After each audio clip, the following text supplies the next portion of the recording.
Hey, so in this module that we're about to start, Typing.com Beginner Badges, you're going to practice keyboarding. And when you do this, there's a couple important things to know. The first one is, check out the due dates on here. The due dates on Typing.com for this module don't go day by day. It's not like one per day. What I really tried to do was space it out so you don't have to just sit there and do keyboarding for 2 weeks. You'll notice that you're starting it today, and you might have a different due date if you're taking this class, like say in 2018, the due date's going to be different, but the spacing is going to be the same. Where you're going to start on one day, and you're going to finish almost 2 months later. And you just do 1 or 2 of these per week based on the due dates. So one thing people have run into problems with is that they try to do all of them at once, and then they don't realize that there's all this other stuff down here that has other due dates that come up way before this stuff is due. So you're going to start this today, but then in a couple days, you're going to have some stuff due in these other modules. So make sure you're looking at the other modules to figure out what you need to do on a day-by-day basis. And I know it's a little confusing to kind of navigate around and look at it, but it was kind of either choosing between making you do typing for like 2 weeks straight, and that would be simpler and you could just go in order, or letting you have some kind of flexibility and be able to bounce around a little bit and learn new things every day. And then once in a while we come back and do some keyboarding. The other thing that's really important to know about Typing.com is when you start doing the keyboarding practice, actually use it to your benefit. And here's what I mean by that. This is what it's going to look like when you start doing a lesson. They have some stuff that's written here that's for a purpose. They're trying to teach you how to use the right fingers to type. And I know there's a wide variety of reasons that people resist this idea, but here's the science. You can't type that fast if you hunt and peck. You can type kind of fast, but there's literally nobody who uses a computer on a regular basis as part of their job to make money, and that keyboarding or typing or communicating in the computer is part of their job, who finger pecks. You've got to learn how to actually type with all your fingers. And the way I would think about it is this.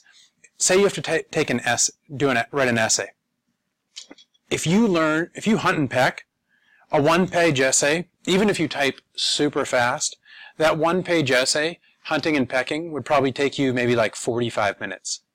If you learn how to use all your fingers when you type and actually practice and get good at it, that same 1-page essay, instead of 45 minutes, would take you 15 minutes.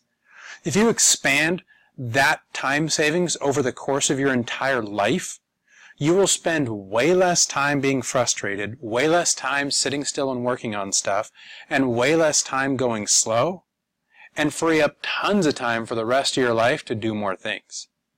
Now here's the thing with it though. If you go through here and you start typing, you're going to notice that, this one's super easy. You are just using your index fingers. But once you start going through here, you're going to notice that if you're actually, every time you're typing, using the fingers that they show you, this little thing will bounce around from finger to finger depending on what key it is.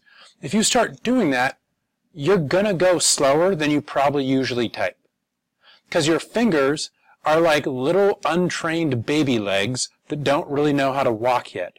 And as you start to teach your fingers how to move around and how to walk around the keyboard, they'll get better at it.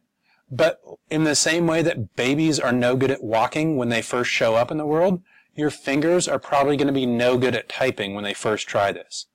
But in the same way that baby legs eventually learn how to walk, because they just practice and those muscles develop memories and those memories turn into habits and patterns and all of a sudden it's no big deal, you can walk. The exact same thing will happen to your fingers, but it will be painful and frustrating. And yeah, you can totally get through these lessons faster if you just finger peck. Probably. You'll get through it. But if you do that, you'll have spent all that time. It's still going to take you a while to do all these lessons. If you finger peck your way through those lessons, you will have essentially wasted all of that time. All of that time that you spent will get you literally no gain. Versus if you spend a little bit extra time and work a little bit harder to actually teach your fingers how to go in the right place, all that time you spend will be one of the most beneficial things you can ever do for your entire school or professional career. The way you will communicate and produce things to show that you know stuff for the rest of your school career and for the rest of your professional career will by and large involve a keyboard. And the faster you can get your thoughts from your head through your fingers on a keyboard onto a screen, the by a massive margin, more successful, more productive, more efficient, and ultimately happier you will be. So take the time to learn how to keyboard the right way, and it will pay off so much more than whatever time savings you get out of it if you just blow this off and finger peck your way through these lessons. All right, that's what I've got for you.